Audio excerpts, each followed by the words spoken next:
পরপর দুটো ম্যাচে লখনৌ সুপার জায়ান্টসের কাছে 8 উইকেটে এবং 6 উইকেটে হেরে খানিকটা চাপে পড়ে গিয়েছিল চেন্নাই সুপার কিংস। অবশেষে তারা জয়ের মুখ দেখলো নিজেদের ঘরের মাটিতে শক্তিশালী সানরাইজার্স হায়দ্রাবাদের বিপক্ষে, এবং সেটাও বেশ বড় ব্যবধানে, অর্থাৎ 78 রানে তারা এই ম্যাচটা আসলে জিতেছে। এই ম্যাচ শুরুর আগে পয়েন্ট টেবিলের 3-এ ছিল সানরাইজার্স হায়দ্রাবাদ এবং 6-এ নেমে গিয়েছিল চেন্নাই সুপার কিংস, এবং এই ম্যাচ জিতে তারা পয়েন্ট টেবিলের 3-এ ফিরে এসছে। খুবই কম্পিটিটিভ আইপিএল এবার হচ্ছে এবং সবগুলো দলেরই আসলে সম্ভাবনা রয়েছে শেষ 4-এ যাওয়ার। এবার যদি ম্যাচ প্রসঙ্গে আসি, লখনৌ সুপার জায়ান্টসের বিপক্ষে সবশেষ ম্যাচটাতে তারা আসলে 210 রান করার পরও সেটা ডিফেন্ড করতে পারেনি। তো ডেফিনেটলি সানরাইজার্স হায়দ্রাবাদের বিপক্ষে তারা 212 রান করেছিল 3 উইকেট হারিয়ে, এবং অবশ্যই বোলারদের একটা চ্যালেঞ্জ তো ছিলই যে রানটা যেন তারা ডিফেন্ড করতে পারে, এবং এই দিন তারা রানটা খুব সাকসেসফুলি ডিফেন্ড করতে পেরেছে। স্পেশালি তুষার দেশপান্ডের কথা বলতে হয়। আসলে তুষার দেশপান্ডে তিনি পাওয়ার প্লেতে তিনটা উইকেট নিয়ে ফেলেছিলেন, এবং হায়দ্রাবাদের রান ছিল 6 ওভারে 53, 3 উইকেটে। ওখানেই আসলে সানরাইজার্স হায়দ্রাবাদ ম্যাচ হেরে গেছে, কারণ ওই সময়ের ভেতরে আউট হয়ে গেছেন ট্র্যাভিস হেড, বিপজ্জনক ব্যাটসম্যান অভিষেক শর্মা, তিনিও আসলে আউট হয়ে গিয়েছিলেন। সো 3 উইকেট হারিয়ে সানরাইজার্স হায়দ্রাবাদ চাপে পড়ে গিয়েছিল, সেখান থেকে তারা আর বেরোতে পারেনি। ক্লাসেন বা এইডেন মার্করাম এদিন আর তেমন কিছু আসলে করতে পারেননি। সো ডেফিনেটলি 4 উইকেট নিয়ে এই ম্যাচটা চেন্নাইকে জিতিয়েছেন তুষার দেশপান্ডে।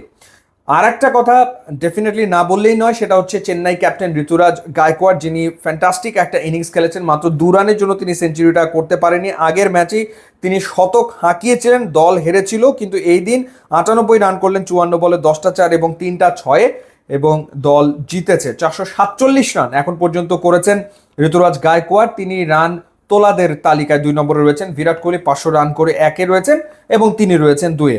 মুস্তাফিজ প্রসঙ্গে যদি আসি, মুস্তাফিজ প্রথম ওভারটা করেছিলেন পাওয়ার প্লেতে শেষ ওভার, যে ওভারে তিনি প্রথম বলে বাউন্ডারি কনসিড করলেও ওভারঅল ওই ওভারে তিনি দিয়েছেন 8 রান। খারাপ ডেফিনেটলি না।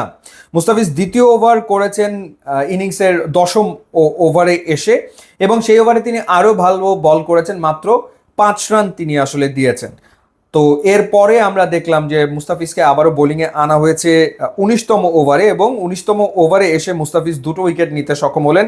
শাহবাজ আহমেদকে আউট করেছেন এবং উনাদ কাতকে আউট করেছেন। সো 2টো উইকেট মুস্তাফিজ নিয়েছেন, এবং এই 2টো উইকেট নেওয়ার ফলে মুস্তাফিজের উইকেটের সংখ্যা বেড়ে দাঁড়ালো 14। হাইয়েস্ট উইকেট টেকারদের তালিকাতে 14 উইকেট রয়েছে আসলে 3 জনের। জাসপ্রীত বুমরার 14 উইকেট, মুস্তাফিজের 14 উইকেট এবং হার্ষাল প্যাটেলের উইকেট সংখ্যা হচ্ছে 14। এই 3 জন 14 উইকেট নিয়ে টপ উইকেট টেকার তালিকায় 1, 2, 3-এ আসলে অবস্থান করছেন। আর একজনের কথা একটু না মেনশন করলেই নয়, তিনি হচ্ছেন নিউজিল্যান্ডের ড্যারেল মিচেল। 32 বলে 52 রান করেছেন, কিন্তু পাঁচটা ক্যাচ তিনি ধরতে সক্ষম হয়েছেন, সবগুলো বাউন্ডারি লাইনে। সো দারুণ ফিল্ডিং তিনি করেছেন নিশ্চিতভাবেই। আর বলছিলাম পয়েন্ট টেবিলের কথা, যে খুবই কম্পিটিটিভ হচ্ছে পয়েন্ট টেবিলের অবস্থাটা আমি আপনাদেরকে জানাই। ঠিক এই মুহূর্তে আসলে কতগুলো টিমের পয়েন্ট 10, 1, 2, 3, 4, 5টা টিমের পয়েন্ট হচ্ছে 10। চেন্নাইয়ের 10 পয়েন্ট, এরপরে সানরাইজার্সের 10 পয়েন্ট, দিল্লির 10 পয়েন্ট, লখনৌয়ের 10 পয়েন্ট এবং কলকাতারও আসলে 10 পয়েন্ট। 5টা টিমের পয়েন্ট হচ্ছে 10, এবং ঠিক তারপরে গুজরাট রয়েছে 8 পয়েন্ট নিয়ে। 3টা টিমের পয়েন্ট 6, সেক্ষেত্রে পাঞ্জাব, মুম্বাই এবং আরসিবির পয়েন্ট হচ্ছে 6। রাজস্থান রয়্যালস 16 পয়েন্ট নিয়ে রয়েছে 1 নম্বরে। সো প্রত্যেকটা ম্যাচ এখন গুরুত্বপূর্ণ। মুস্তাফিজ আর একটা ম্যাচ খেলতে পারবেন মে মাসের 1 তারিখে পাঞ্জাবের বিপক্ষে, যেই ম্যাচটা সেটাই মুস্তাফিজের শেষ ম্যাচ হতে যাচ্ছে এবারের আইপিএলে। ইউটিউব ইনস্টাগ্রাম লিঙ্ক দেওয়া আছে, আপনারা যদি যোগ দেন খুবই খুশি হবো। And thanks for watching.